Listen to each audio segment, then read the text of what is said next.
Bore da, a chroeso cynnes I Wasanaeth Aml-Oed Eglwys Dewi Sant ar Sul Septwagesima.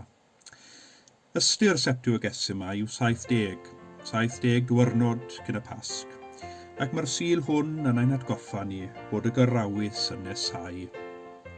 Yn y Gwasanaeth y bore yma byddwn yn ystyried beth yw ystyr y gair bendigedig.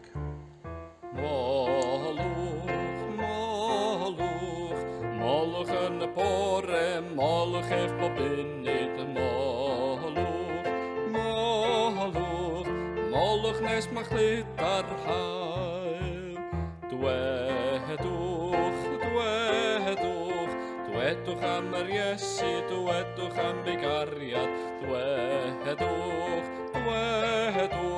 dwedwch nes mae chlyd ar hael. Rofwch eich gwasanaeth, rofwch I fo'n gyson, rofwch nes mae chlyd ar hael. Cerwch yn y bore, cerwch eich bob munud, cerwch nes mae chlyd ar hael.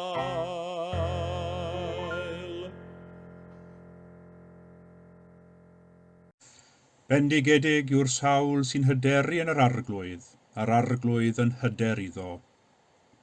Deithom ynghyd yn deulu Duw ym mhresenoldeb ein tad, I roddi iddo foliant a diolch, I glywed a derbyn a'i air, I gyflwyno iddo anghenion yr holl fyd, ac I geisio a'i ras, fel y gallwn trwy ei fab Iesu Grist, a'n rhoi ein hunain I wasanaeth. Dywedodd Iesu, y gorchymyn cyntaf yw, gwrando o Israel, yr arglwydd ein Duw yw'r unig arglwydd, a char yr arglwydd dy Dduw ath holl galon, ac ath holl enaid, ac ath holl feddwl, ac ath holl nerth. Yr ail yw hwn, car dy gymydog fel ti dy hun, nid oes gorchymyn arall mwy na'r rhain. Felly, ym mhresenoldeb ein tad, cyffeswn ein pechodau, a cheisio y fyddeiant a'i dangnefedd. O llalluog a thregarog Dduw, yr ydym wedi pechu yn derbyn, ar feddwl, gair a gweithred. Nid ydym wedi dygaru yn holl galon, nac wedi caru eraill fel y mae Crist yn ein caru ni. Y mae'n wir ddrwg gennym, yn dy drigaredd, maddau ni, cynorthwya ni ddiwygio ein bywydau, fel y byddwn yn ymhyfrydu yn dewyllus, ac yn rhodio yn dy ffyrdd, gogoniant I thenw. Amen. Bydded I Dduw ein tad, a gymododd y byd ag ef ei hun trwy ein harglwydd Iesu Grist, ac sy'n maddau pechodau pawb sy'n wir a difeiriol, faddau ni a'n gwared oddi wrth ein holl bechodau, a rhoddi ni ras a nerth yr ysbryd glân. Amen. Dduw ein creawdwr, cydnabyddwn ein bod yn eiddo I ti. Dduw ein brenin, talwn I ti ein gwrogaeth. Dduw ein cynhaliwr, diolchwn I ti am dy fendithion. Dduw ein gwaredwr, ymddiriedwn yn dy drigaredd. Dduw ein tad, cyflwynwn I ti ein cariad. Dduw ein Duw, offrymwn I ti ein hyddoliad, a molwn dy enw sanctaidd. Dduw tragwyddol, awdur goleini, rhod arweiniad I ni, yn ein hyddoliad y dydd hwn, fel y bydd ein gwefusau yn dyfoli, ein myfyrdodau yn dyfawrygu, a'n bywydau yn dogoneddu, arglwydd, arwain ni ath ysbryd, a sancteiddia'n myfyrdod a'n mawl. Amen.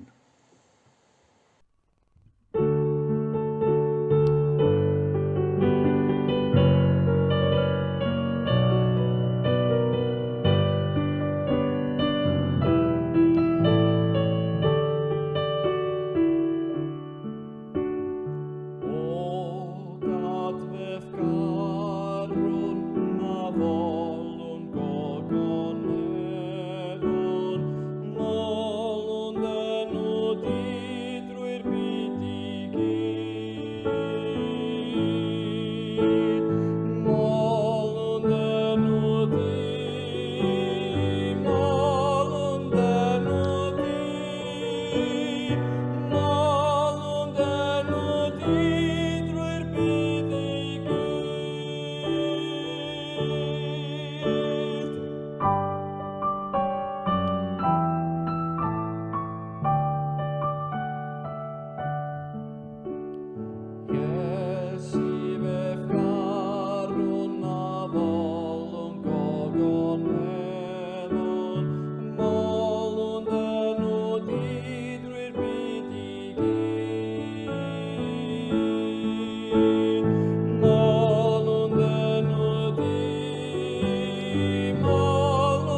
Y colect ar gyfer Septwagesima.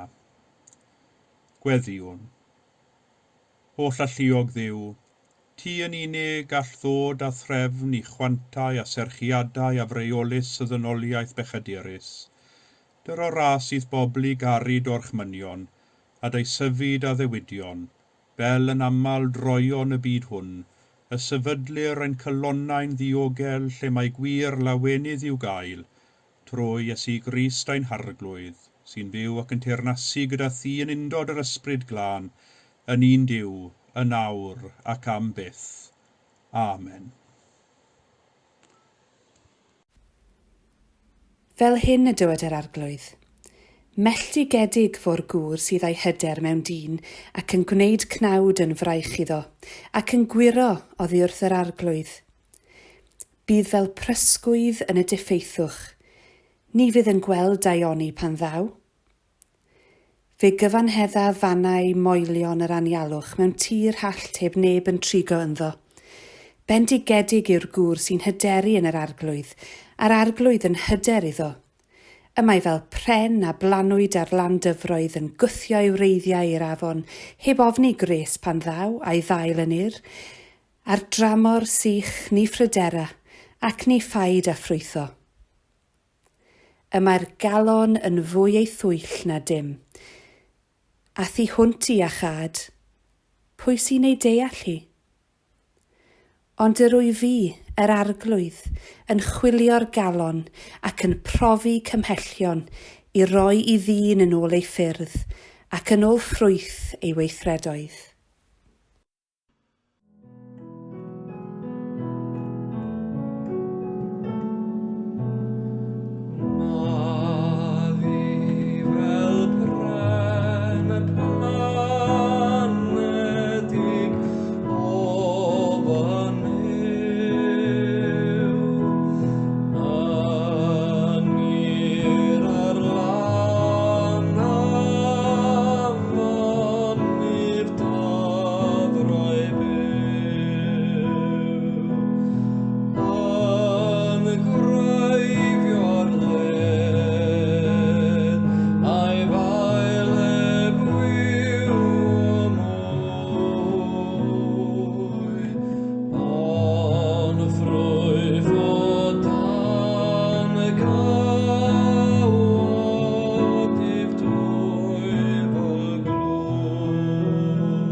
Gwrandewch Efengil Crist yn ôl Sant Lic, gogoniant i ti o arglwydd. Aeth I lawr gyda hwy a sefyll ar dir gwastad, gyda thyrfa fawr o'i ddisgyblion, a llun yferus o bobl o Jwdea gyfan a Jerusalem, ac o arfordir Tyrus a Sidon, a oedd wedi dod I wrando arno, ac i'w hiachau o'i clefydau. Yr oedd y rhai a flinid gan ysbrydion aflan hefyd yn cael ei gwella, ac yr oedd yr holl dyrfa'n ceisio cyffwrdd ag ef, oherwydd yr oedd nerth yn mynd allan ohono ac yn iachau pawb. Yna cododd ef ei lygaid ar ei ddisgyblion a dweud, gwyn eich byd chwi'r clodion, oherwydd eiddo chwi yw teyrnas Dduw. Gwyn eich byd chwi sydd yn awr yn ewynog, oherwydd cewch eich digoni. Gwyn eich byd chwi sydd yn awr yn wylo, oherwydd cewch chwerthin. Gwyn eich byd pan bydd pobl yn eich cysau, yn eich esgymuno a'ch gwaradwyddo, ac yn dirmygu eich enw fel peth drwg o achos mab y dyn. Byddwch lawen y dydd hwnnw a llamwch o'r foledd, oherwydd ystyriwch, y mae eich gwobr yn fawr yn y nef, oherwydd felly'n union y gwnaeth a'i hynafiad i'r proffwydi. Ond gwau chwi'r cyfoethogion, oherwydd yr ydych wedi cael eich diddanwch. Gwau chwi sydd yn awr wedi eich llenwi, oherwydd daw arnoch newyn. Gwau chwi sydd yn awr yn chwerthin, oherwydd cewch ofid a dagrau. Gwau chwi pan bydd pawb yn eich canmol, oherwydd felly'n union y gwnaeth a'i hynafiaid i'r gau broffwydi. Dyma efengil yr arglwydd, moliant I ti o Grist.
Bendigedig yw'r sawl sy'n hyderu yn yr arglwydd, a'r arglwydd yn hyder iddo.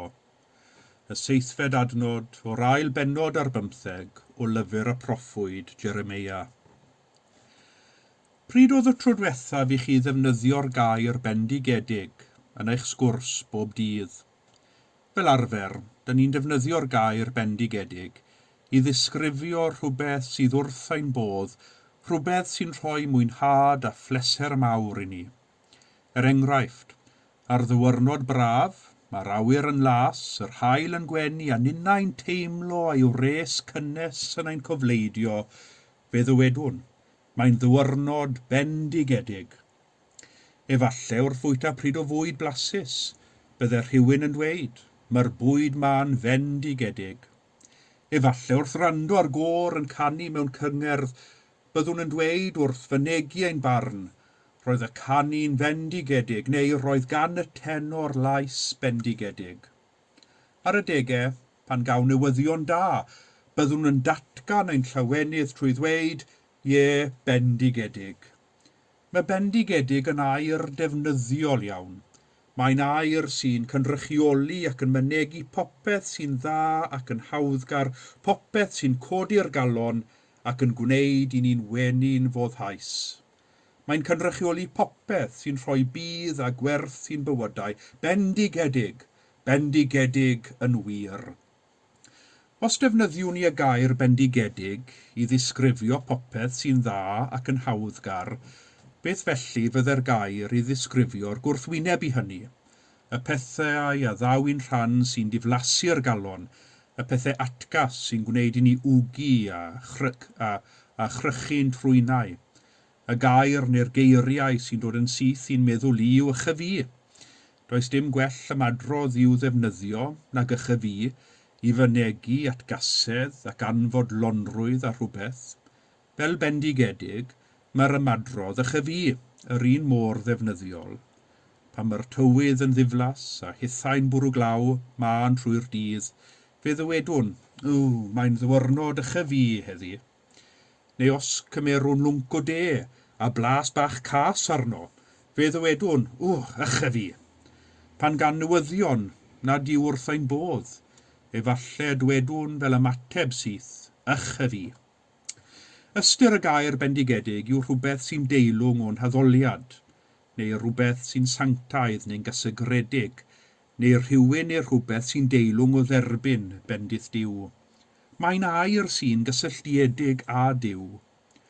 Dwi wedi clywed mwy nag un bregeth a'r pregethwr yn tyrannu ein bod yn gorddefnyddio ac yn camddefnyddio'r gair bendigedig wrth ddisgrifio'r tywydd neu pryd o fwyd.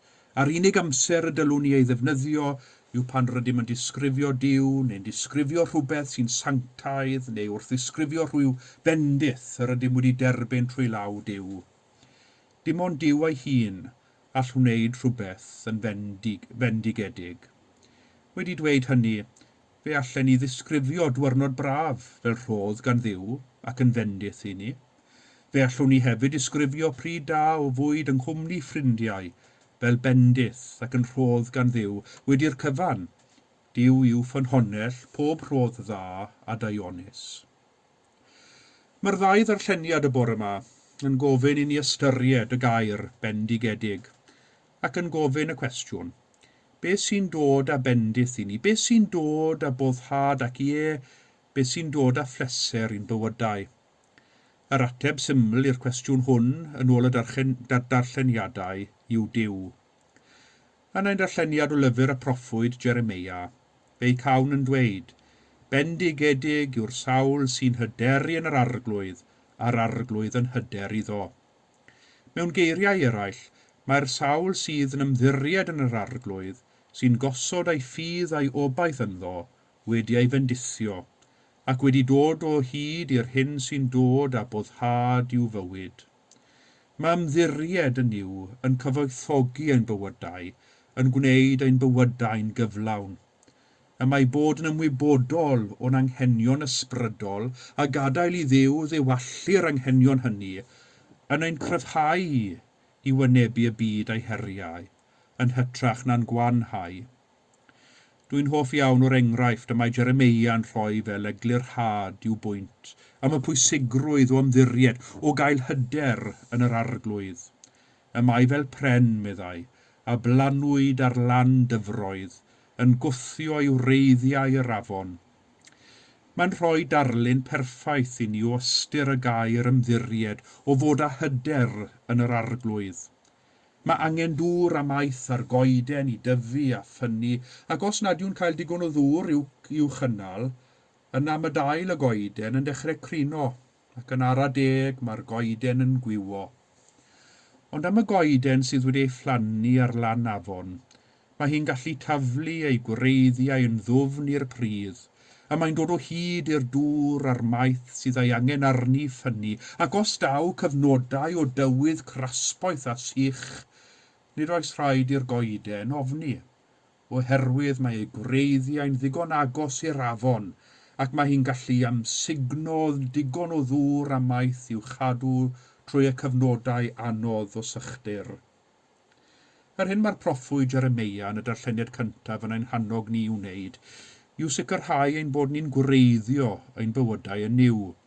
Y Duw sy'n ffynhonnell ein byw a'n bodolaeth, y Duw sy'n ein cryfhau a'n cadarnhau a'i gariad i derfyn pan deithiwn drwy gyfnodau anodd a dyrys mewn bywyd. Bendigedig yw'r sawl sy'n hyderu yn yr arglwydd, oherwydd nid yw'r arglwydd yn ffoi pan mae pethau'n troi'n anodd. Nid yw'r arglwydd yn ein gadael pan mae'r ffordd yn troi'n gul ac yn roellog. Yn hytrach, yr arglwydd sydd yn ein cynnal ac yn ein gwroli i fwrw ymlaen ar daith. Ac yna, wrth ni droi at y darlleniad o'r Efengyl yn ôl Sant Luc, fe gawn y gwynfydau, gwyn eich byd. Ffordd arall o ddweud bendigedig yw gwyn ei fyd, rhywun sy'n deilwng o dderbyn bendith Duw. Efallai'n bod yn fwy gyfarwydd ar gwynfydau o'r Efengyl yn ôl Sant Matthew, sy'n dod ar ddechrau bregaeth ar y mynydd. Mae 3 gwahaniaeth mawr rhwng y gwynfydau yn Efengyl Marc a Luc. Yn gyntaf, mae'r lleoliad yn wahanol. Yn Efengyl Matthew, roedd Iesu ar ben mynydd pan adroddodd y gwynfydau. Yn Efengyl Luc, roedd Iesu ar dir gwastad. Yn Efengyl Matthew, mae 9 gwynfyd, dim ond 4 sydd yn Efengyl Luc, ac yn wahanol eto i Efengyl Luc, fe gawn hefyd y gweiau yn Efengyl Luc. Mae gwau chwir cyfoethogion oherwydd yr ydych wedi cael eich diddanwch. 2 ochr o'r un geiniog yw'r gwynfydau a'r gweiau, y naill yn tanlinellu'r llall. Oherwydd ein bod ni mor gyfarwydd ar gwynfydau, anghofiwn ni weithiau mor chwyldroadol ydynt o rhannau hystyr. Mae pob un yn troi gwerthoedd y byd ben i weired, wedi'r cyfan, ond nid cyfoeth, digonedd o fwyd, chwerthin braf a phobl sy'n ein hoffi ac yn ein canmol hyd y cymylau, sydd yn dod ar boddhad mwyaf i ni, sy'n dod â phleser a hapusrwydd i ni. Ond nid y pethau hyn y mae'r byd yn ei chwenychu uwch pob dim arall, ond nid ydym yn treulio ein hamser anhegni yn ceisio sicrhau bod gennym y pethau hyn oll, oherwydd mae dyna sy'n dod â diogelwch i ni a diddannwch. Ond nid ydym yn teimlo trieni dros y clodion, yn ywynog, y rhai sy'n wylo, a'r rhai y mae cymdeithas wedi'i hysgymuno a'i gwthio i'r cyrion. Sut allwn ni ddweud bod y rhain wedi ei bendithio a'i bod hi'n gwyn ei byd arnynt? A dyma ni'n dod at gnewyllyn disgeidiaeth Iesu yn y gwynfydau, yr her fawr a welwn ni ynddynt, yr her sy'n herio gwerthoedd y byd a'i bethau. Os bwriwn ni ati gyda'n holl egni, medisrwydd a nerth corfforol, meddyliol ac ysbrydol i ennill rhan o'r pethau hynny y mae'r byd yn ei gwerthfawrogi a'i canmol, yr ydym yn sicr o'i cael, ond yna'r cyfan ag awn. Buan iawn y gwelwn y gwagedd sydd yn perthyn i gyfoeth a chanmoliaeth y byd. Nid ydynt yn cynnal, ac nid ydynt yn para'n hir. fel y dywed i'n esboniwr wrth rystyried y gweiau. Awr bregus yw awr llwyddiant. Nid ymhethau'r byd y mae ein gwynfyd, y mae ni fendith, ond wrth ymddiried yn yw, a thrwy wreiddio ein bywydau yn ddoef. Mewn sawl ffordd y mae'r gwynfydau yn gosod dewis o'n blaenau.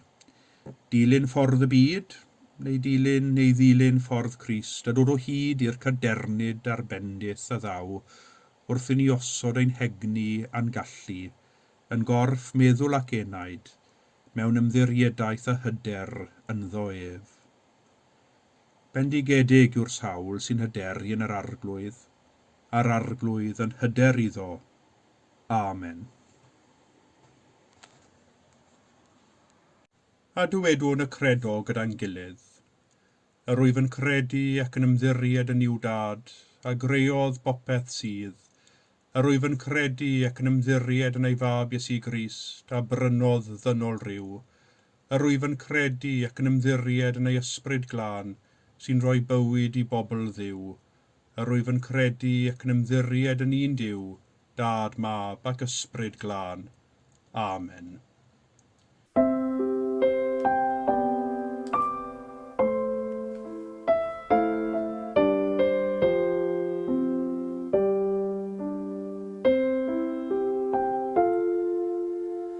Fel yr hydd a fref am ddyfroedd, felly mae fy henau di. Yn dyheu am fod yn agos mwyn profi o'ch gwmni di. Ti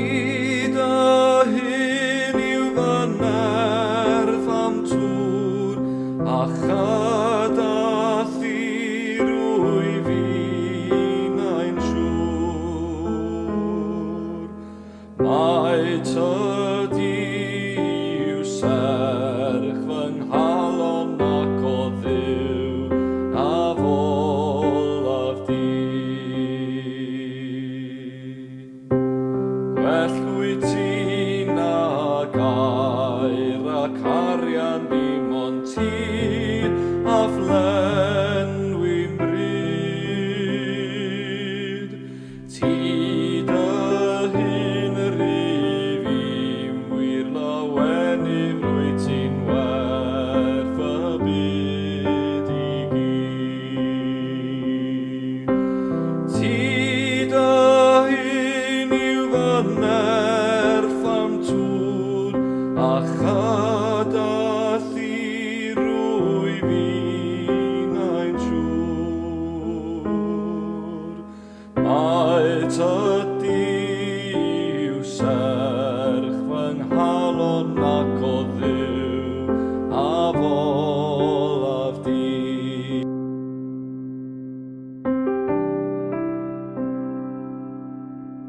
Ti yw mrawd a ti yw nghyfaith mae'r brenin ydwy ti.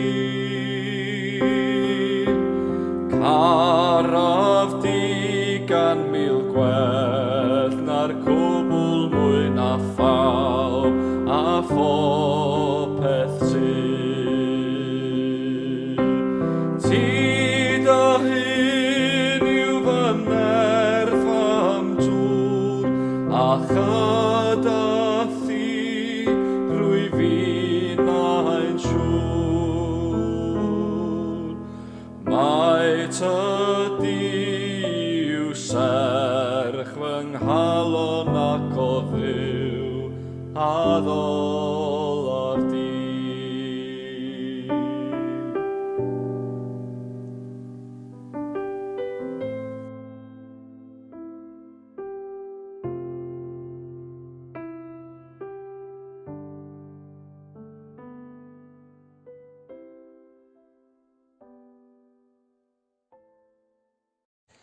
Gweddiwn gyda'n gilydd.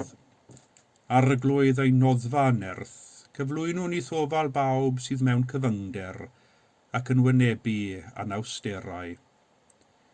Cyflwynwn i ti yr rhai sy'n gweithio dros dy deyrnas ac yn cyhoeddi newyddion da dy gariad yn wyneb peryglon ac erlyd. Arglwydd, bydd yn noddfa ac yn nerth iddynt. Cyflwynwn i ti yr rhai etholwyd i lywodraethu, a'r rhai sy'n gweithio dros gyddiawnder a thegwch yn ein cymunedau ac mewn cyngor a senedd. Arglwydd, bydd yn gymorth parod iddynt mewn cyfyngder.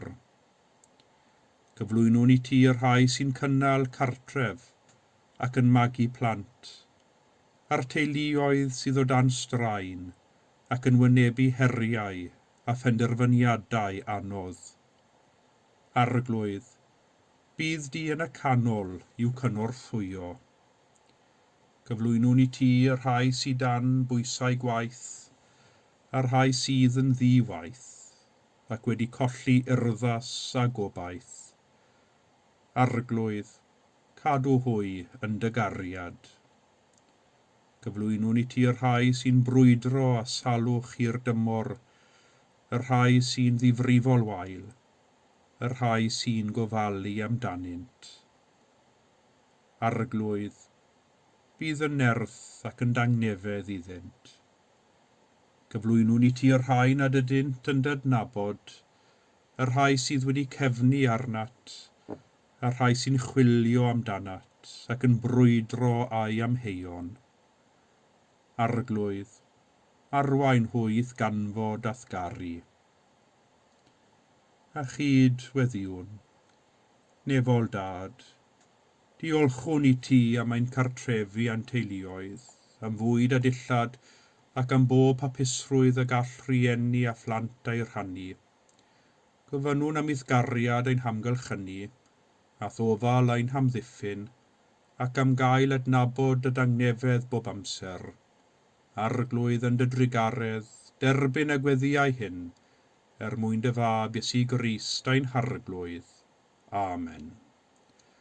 Fel y dysgodd ein iachawdwr ni, gweddiwn yn hyderus. Ein tad, yr hwnnwyt yn y nefoedd, sancteiddiau'r denw, deled y deyrnas, gwneler dewyllus, megis yn y nef, felly ar y ddeiar hefyd.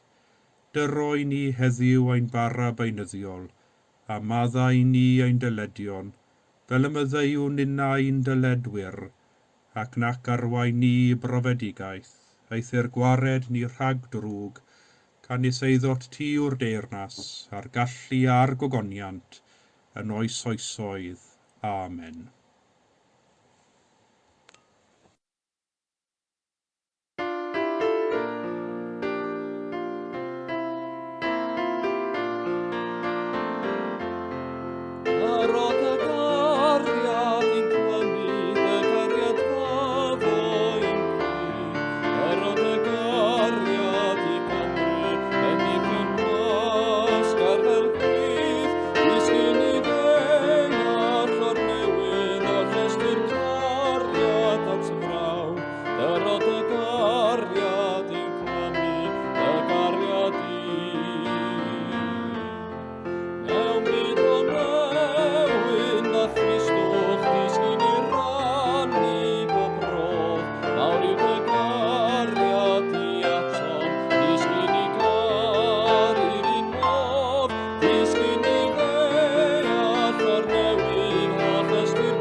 Gweddiwn am fendith Duw.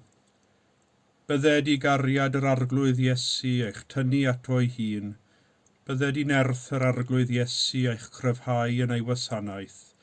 A bydded i lawenydd yr arglwydd Iesu lenwi eich calonnau. A bendith Duw holl alluog, y tad y mab yr ysbryd glân, a fôn eich plith ac a drigo gyda chwi yn wastad. Amen.